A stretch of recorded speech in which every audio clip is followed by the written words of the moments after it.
Radio Praga Internacional, emisiones de la República Checa para el exterior. Chequia recupera una escultura robada de Poncio Pilato, un nuevo documental sobre la directora de orquesta Vítězslava Kaprálová y las novedades en economía. Esos son los temas que veremos en esta nueva emisión de Radio Praga Internacional. Hola a todos, soy Cristina y os saludo desde nuestros estudios de la capital checa. Empezaremos el programa de hoy con el regreso de una escultura de Poncio Pilato desaparecida durante 17 años, que volvió a Chequia gracias a la colaboración entre la policía checa y la española. ¿Qué pasó con la escultura durante ese tiempo? Lo descubriremos quizás más adelante. Como segundo tema descubriremos el documental Kaprálová, que sigue la historia de la compositora y directora de orquesta Vítězslava Kaprálová, que logró dejar su marca a pesar de su muerte precoz a los 25 años por una enfermedad indeterminada y hasta hoy día desconocida. Y por último repasaremos las novedades en economía, la perspectiva de la corona checa por un lado y la prosperidad del comercio checo-alemán por otro. Os animamos a seguir con nosotros en este programa de martes, pero primero seguimos con las noticias del día, esta vez con Juan Mutoni. Noticias. El ministro de Relaciones Exteriores checo, Petr Matčinka, participará este jueves como observador en la sesión inaugural del Consejo de Paz en Washington, según confirmó el Ministerio de Relaciones Exteriores y recogió la agencia de noticias CZK. De acuerdo con el portavoz de la diplomacia checa, Adam Čorgo, Matčinka asistirá al evento tras llegar a un acuerdo con el primer ministro Andrej Babiš. La iniciativa del Consejo de Paz fue anunciada a finales del año pasado por el presidente estadounidense Donald Trump y quedó formalmente establecida en enero.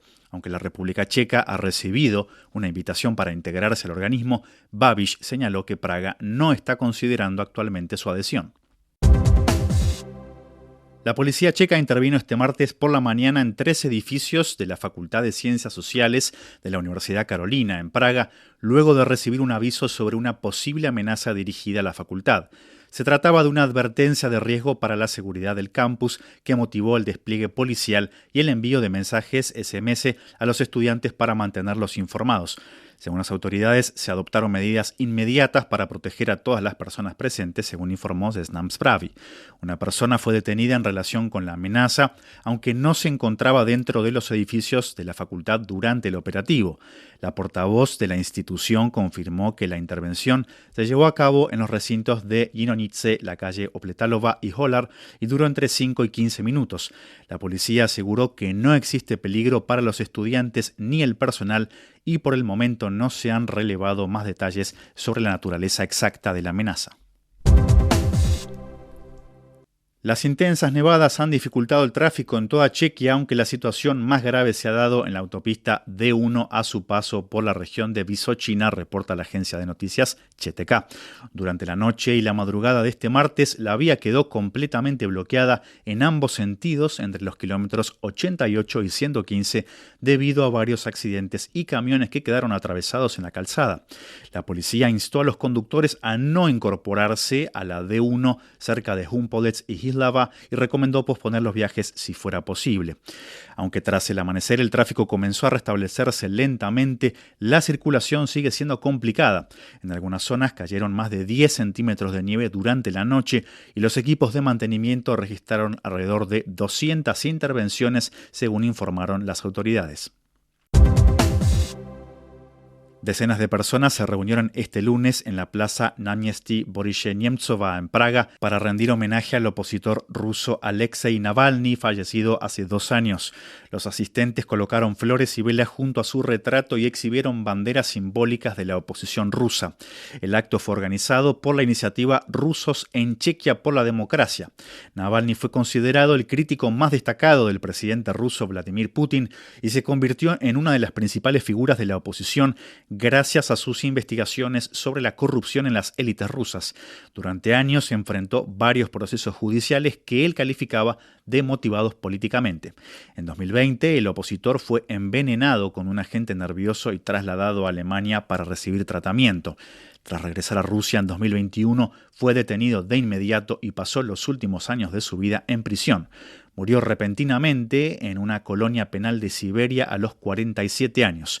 Las autoridades rusas señalaron como causa oficial una trombosis, versión que su viuda rechaza. El ministro de Trabajo y Asuntos Sociales, Aleš Juchelka, presentó un proyecto de ley para elevar las pensiones y establecer un límite de jubilación a los 65 años. La propuesta incluye restaurar la indexación de las pensiones según la inflación, más la mitad del crecimiento real de los salarios, así como aumentar los beneficios para pensionistas que continúan trabajando.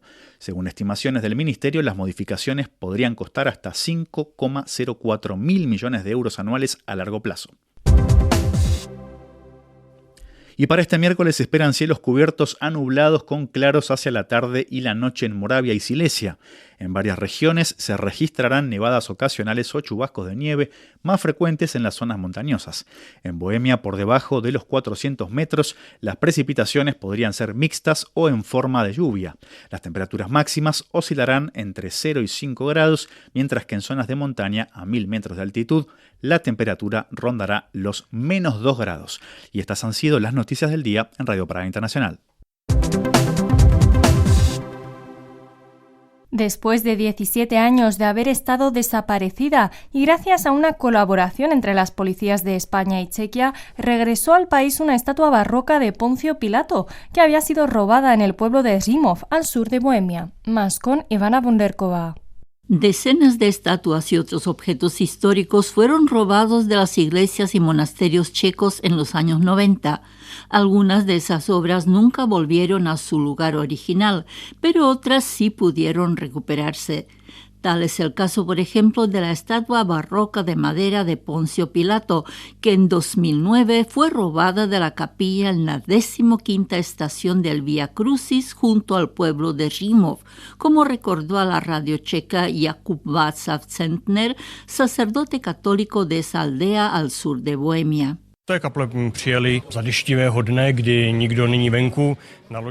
Todo se produjo muy rápido entonces. Durante un día lluvioso, cuando nadie suele salir a la calle, vino un coche al que unos desconocidos subieron la estatua de Poncio Pilato y luego se fueron. Jakub Václav Centner acotó que desde entonces en las capillas del Vía Crucis de Římov se encuentran reproducciones de las estatuas originales hechas en base a fotografías de sus objetos históricos conservadas en los archivos.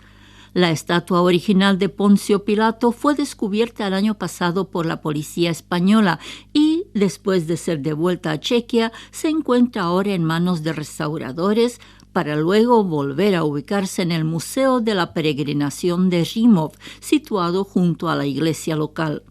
Según Eva Lev, de la dirección del Instituto del Patrimonio Nacional, el hecho de que se lograra descubrir el paradero de la estatua de Poncio Pilato fue resultado de la estrecha colaboración entre los restauradores, la Policía Nacional y los cuerpos de seguridad en el extranjero. En situaciones similares, mis colegas suelen buscar las ofertas de venta de este tipo de objetos en la red. Pasan por muchas páginas web y llegan a estudiar entre 500, 600 y hasta 700 objetos históricos que alguien ofrece. La estatua de Poncio Pilato la descubrieron gracias a que tenemos una documentación muy detallada de este tipo de cosas y uno de nuestros colegas buscó y buscó hasta que por mera casualidad logró encontrarla.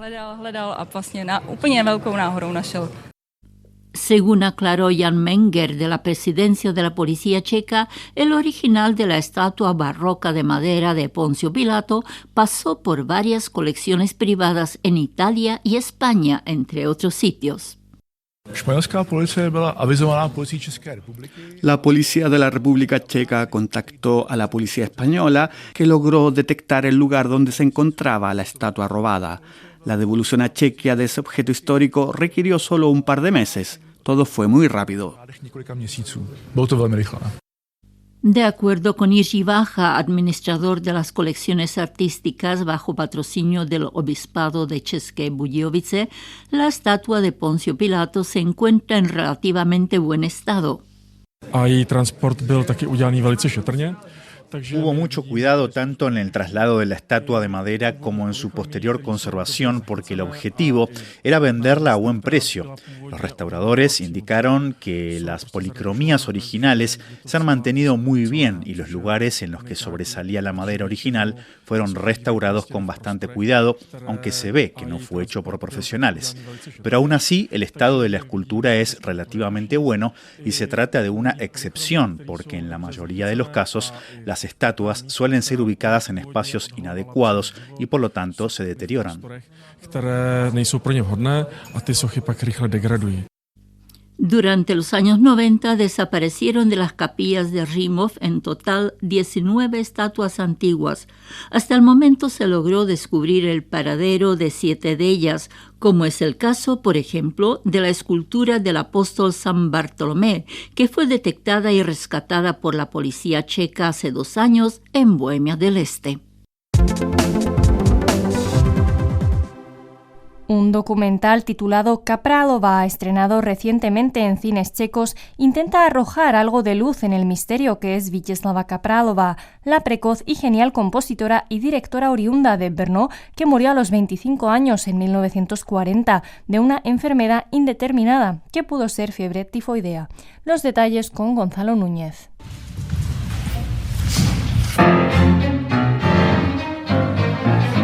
Queridos mami y papi, el viaje estuvo bien, no estoy tan cansada, pero ya saben que no me gusta viajar en tercera clase, es horrible y muy incómodo. De París no puedo hablar todavía, no sé cómo es la verdad, pero si soy honesta, hasta ahora no me ha gustado mucho. A los 22 años, en el otoño de 1937, la compositora y directora de orquesta Vítězslava Kapralova partió de Brno a París en tren a terminar sus estudios en la prestigiosa Escuela Normal de Música de la capital francesa. Y como en esa época no existían redes sociales, ni smartphones, ni internet, ni nada, y el teléfono tradicional no era tan masivo aún, pues la joven Vítězslava le escribía cartas a sus padres, muchas, como la que abre esta nota, cartas tiernas, sinceras, ingenuas, cartas de una hija que echa de menos a sus padres queridos y lejanos. Esas cartas son la base del documental Kapralova, de Peter Zaruba, producido por Alice Taveri, que es un proyecto personal y familiar para esta última, como explica en conversación con Radio Praga. Mi papá y mamá traducieron un libro de Jiří Mucha que se llama en checo Podivné lásky, lo traducieron en francés. Es un libro que describe bien la historia de Kapralova porque Mucha era su hombre, pero 2 meses solo y después ella murió como a las 25 años, sí. Pues se describe toda la historia que creo que en Chequia lo conocemos un poco, los musicantes lo conocen, pero no se conoce mucho más. Y descubrí la música de Kapralova y dije al director, sí, tenemos que hacer una película. Y creo que hay mucha gente del cine que querían hacer una ficción, pero no lo han hecho hasta hoy, pues. Pues lo hicimos juntos, pero ya es una idea que tuvimos como 15 años antes y nos tocó como 10 años para comprender cómo decir esta historia y lo hicimos con la correspondencia. Sí, las cartas, correspondencia. Las cartas, sí, de Kapralova, que es como una vista muy, muy auténtica.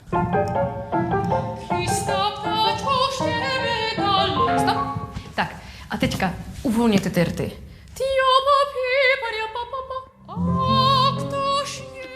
Queridos mami y papi, he comprado un sombrero por 60 francos. Está de moda aquí en París y me queda tan bien que todos me dicen que me veo muy guapa.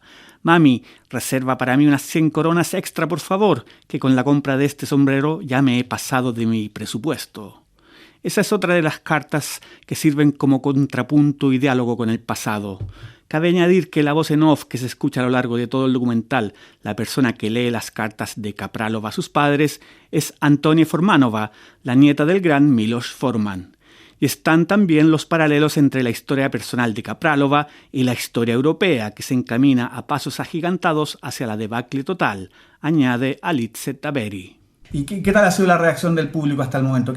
Muy buena. Creo que me dijeron que es muy bien, que hay diferentes cosas que se mezclan bien y que es emocionante toda la historia hasta un final que es muy triste pero muy emocionante. Todos me dijeron así tengo ahora que escuchar a la música porque es increíble. Y creo que hay algo también del mundo de hoy, como por ejemplo para mí es fuerte cuando ella se dice que la guerra es lejos y no va a comenzar en estos años y después la guerra comienza como muy pronto, pues me digo que hoy también estamos como la guerra es muy lejos, pero quizás es solo la misma sensación que ella tuvo.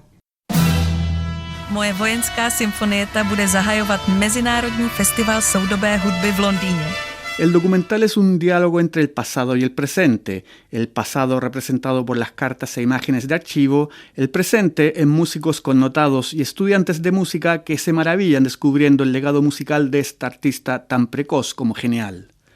Uno de los músicos entrevistados en el documental dice que si Bohuslav Martinu, que fue profesor de Kapralova en París y con quien se rumorea tuvo un romance, hubiera muerto a los 25 años, nadie habría sabido nada de él, porque honestamente Martinu a los 25 aún no había hecho nada digno para la posteridad. Pero Kapralova, que murió a los 25, ya había escrito varias obras e incluso fue la primera mujer directora de orquesta en el país y la más joven en dirigir en 1937 la Orquesta Filarmónica Checa y luego la Orquesta Sinfónica de la BBC en Londres, con la que presentó su obra Sinfonieta Militar.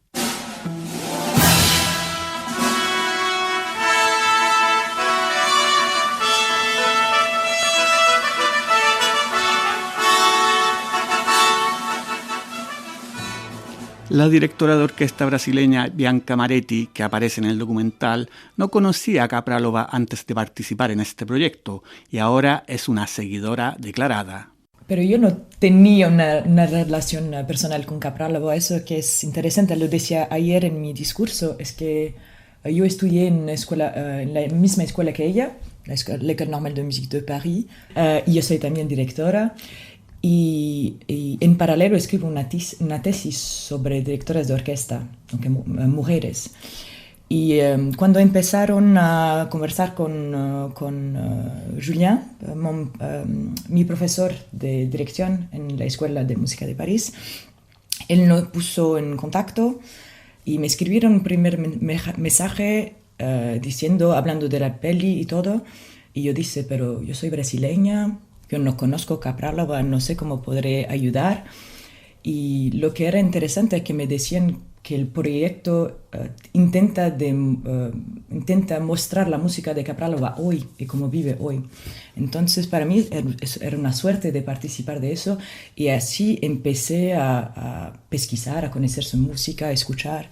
Y ahora siento como una conexión muy, muy personal con ella, con su música también. Y me han dicho muchas veces, desde hasta que llegué en República Checa, que somos muy parecidos también. Všechny nápady a ten ohromný talent hrozně silně pro mě probublává, že to vlastně všechno v ní hrozně bolí.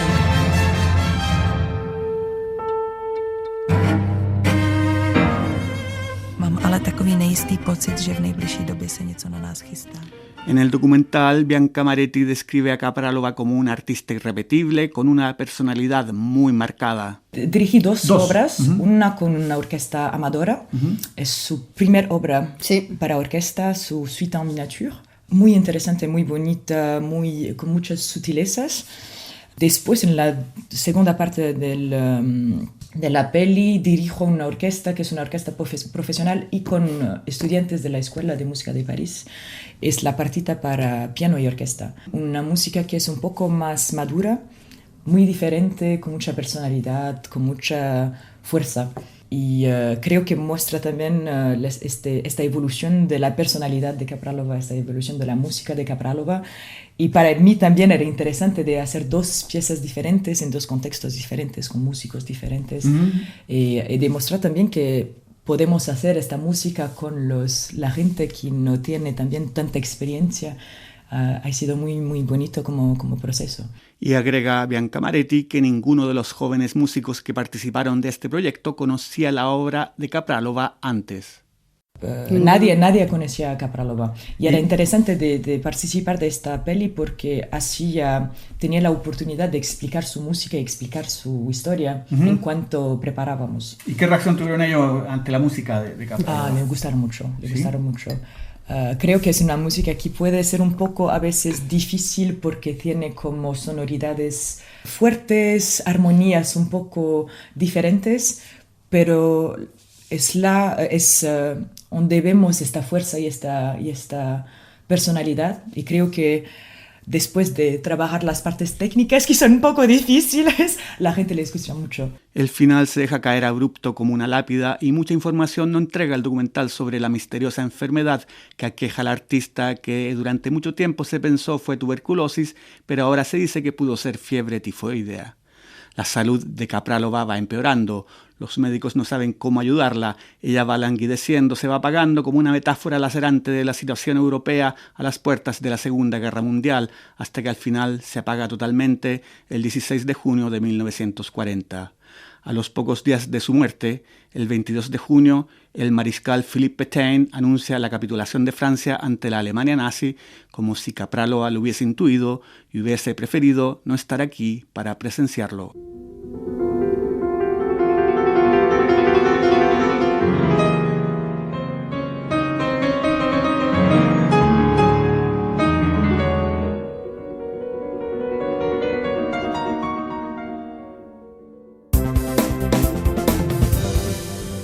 Mientras la intención sueca de adoptar el euro vuelve a intensificar ese viejo debate en Chequia, el intercambio bilateral con Alemania alcanzó un nuevo récord, superando los 112.000 millones de euros en 2025. Los detalles los veremos junto a Juan Pablo Bertaza. El debate en Chequia acerca del euro es un asunto tan recurrente que ha acompañado casi que a cada gobierno y legislatura. Sin avances aparentes en este frente, en el norte del continente se abre una grieta histórica. Suecia, durante décadas símbolo de prudencia monetaria y celosa defensora de su corona, ha comenzado a plantearse seriamente la adopción del euro. Si finalmente da el paso, la República Checa podría quedar cada vez más aislada entre los países de la Unión Europea que aún conservan su moneda nacional. Y es que recientemente la ministra de Finanzas Elisabeth Svantesson del Partido Moderado propuso en el Parlamento analizar las ventajas y desventajas de sustituir la corona sueca por la moneda común europea. El mundo está cambiando, la Unión Europea está cambiando, debemos atrevernos a evaluar e investigar qué es lo mejor para Suecia, para los hogares y para las empresas suecas, afirmó Svantesson.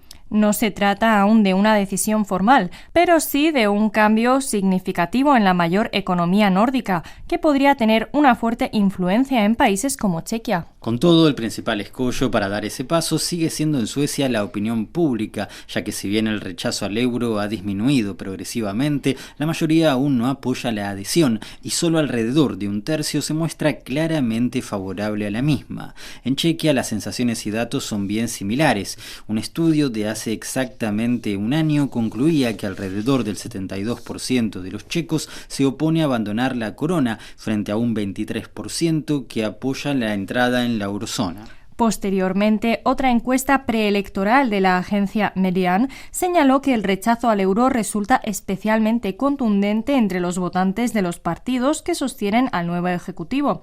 El SPD roza el 96% de oposición a la moneda única entre sus simpatizantes y en ANO y automovilistas el rechazo supera ampliamente el 85%. Ni siquiera en la oposición existe un amplio consenso pleno al respecto. Según estos mismos datos, son el 55,2% de los votantes de SPOLU y el 66,2% de los piratas quienes apoyan la adopción del euro, mientras que en STAN la cifra alcanza el 63,2%. Sin ir más lejos, en su programa electoral, ANO definió la corona como clave de la soberanía económica y prometió no iniciar ningún paso hacia el euro. Incluso se ha planteado blindar constitucionalmente la moneda nacional. Paradójicamente, Chequia es miembro tanto de la OTAN, antes incluso de la propia Suecia, como de la Unión Europea, y al adherirse al bloque comunitario asumió el compromiso de adoptar el euro cuando cumpliera las condiciones. Sin embargo, no ha fijado calendario ni mostrado una clara voluntad política de avanzar en esta dirección. En la actualidad son 6 los países de la Unión Europea que todavía conservan sus propias divisas sin haberse adherido aún al euro. Junto a Chequia están, por el momento, la propia Suecia, Dinamarca, Rumanía, Hungría y Polonia. La última en sumarse a la moneda única europea fue Bulgaria, en un proceso no exento de polémicas el 1 de enero de este mismo 2026.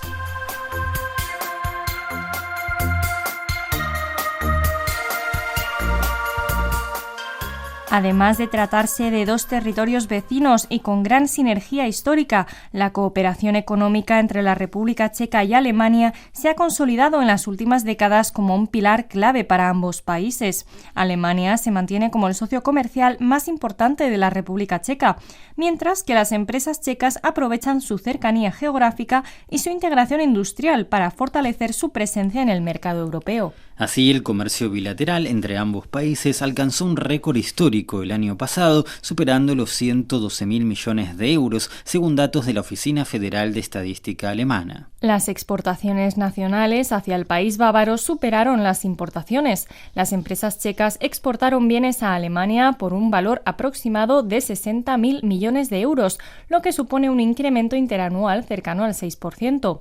Por su parte, las importaciones desde Alemania alcanzaron los 52.000 millones de euros, mostrando un crecimiento algo más moderado. El resultado fue una sorpresa positiva para nosotros en este sentido y es una señal importante para ambos países, especialmente en un momento en el que la economía alemana se enfrenta a un estancamiento desde hace mucho tiempo, dijo Bernhard Boyer, miembro ejecutivo de la Junta Directiva de la Cámara de Comercio e Industria checo-alemana. Estos datos, además, se producen en un contexto donde Alemania ha impulsado un nuevo rumbo en su política comercial, reduciendo sus acuerdos con Estados Unidos y China, a la vez que intensifica las relaciones comerciales con otros países europeos. La propia economía alemana ha experimentado un estancamiento económico en los últimos años. Sin embargo, a finales del año pasado, mostró los primeros signos de un renovado crecimiento de la mano de ciertos sectores estratégicos que guardan, en más de un caso, estrecha relación con Chequia. Por ejemplo, la cooperación industrial entre ambos países se refleja especialmente en el sector automovilístico, un fenómeno protagonizado por el grupo Volkswagen, propietario de Škoda Auto en la República Checa, el cual continúa trabajando con proveedores locales y consolidando así la integración industrial checo-alemana. Por su parte, la defensa se ha convertido en otro pilar del comercio bilateral entre ambos países, especialmente de la mano de dos compañías checas que han firmado importantes contratos con Alemania. El grupo CSG producirá cascos para los nuevos tanques Leopard 2, mientras que Česká zbrojovka suministrará las pistolas de servicio CZP-10 para el ejército alemán. También el sector logístico y el comercio electrónico han sido protagonistas, ya que empresas como Amazon o la cadena de farmacias DM han establecido centros logísticos y operaciones en Chequia con el objetivo de atender al mercado alemán. Del mismo modo, la tienda online checa Rohlik, con su marca hermana Knusper, está expandiendo sus operaciones en Alemania, fortaleciendo el comercio digital entre ambos países. Más allá del comercio tradicional, esta cooperación podría además ampliarse a áreas estratégicas como la energía nuclear. Alemania, que se desvinculó de esta fuente energética hace ya años, viene mostrando interés en nuevas tecnologías como los pequeños reactores modulares, un asunto que ha sido abordado recientemente por los ministros de Economía de ambos países y también en reuniones entre los primeros ministros Andrej Babiš y Markus Söder. A pesar de los buenos resultados del comercio checo-germano, también son varios los expertos que coinciden y advierten en señalar la excesiva dependencia de la economía checa respecto al país vecino. No podemos ser subcontratistas de ninguna economía, incluyendo la alemana. Tenemos que tener nuestros propios productos y servicios finales que se puedan exportar a donde se desee, porque actualmente exportamos el 90% a la Unión Europea, pero eso también se debe a que no decidimos el destino del producto final, señaló Radek Špikard, de la Confederación de Industria y Transporte de la República Checa. Y aquí termina este programa de Radio Praga Internacional. Gracias a todos y hasta la próxima. Hezký den.